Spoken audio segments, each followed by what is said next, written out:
ഇന്ത്യയിലെ സംസ്ഥാനങ്ങളെടുത്ത് പരിശോധിച്ചാൽ അത് കേരളത്തിൽ മാത്രമല്ല, BJP ഇതര സംസ്ഥാന സർക്കാരുകൾ ഭരിക്കുന്നിടങ്ങളിലൊക്കെ തന്നെ ഇത്തരം പദവികൾ ഉപയോഗിച്ചുകൊണ്ട് സർവകലാശാലകളിൽ തങ്ങളുടെ രാഷ്ട്രീയ അജണ്ട കുത്തിവെക്കുവാനുള്ള വളരെ ബോധപൂർവമായ ശ്രമം നടന്നു വരികയാണ്.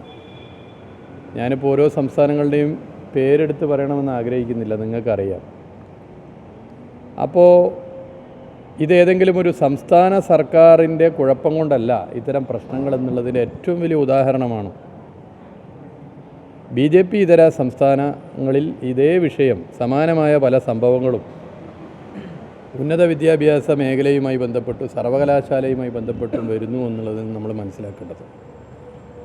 അപ്പോൾ ഇതിൽ ഒരു രാഷ്ട്രീയ അജണ്ടയുണ്ട്.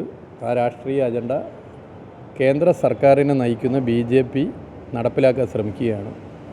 അതിന് ഭരണഘടനാ പദവിയിലുള്ളവരെ ഉൾപ്പെടെ ഉപയോഗപ്പെടുത്തുകയാണ്. ഇതാണ് ഇതിൻ്റെ ഒരു പൊതുസ്ഥിതി. ഇതിൻ്റെ മറ്റു വശങ്ങളൊക്കെ ഉന്നത വിദ്യാഭ്യാസ വകുപ്പ് മന്ത്രി പറഞ്ഞിട്ടുണ്ട്.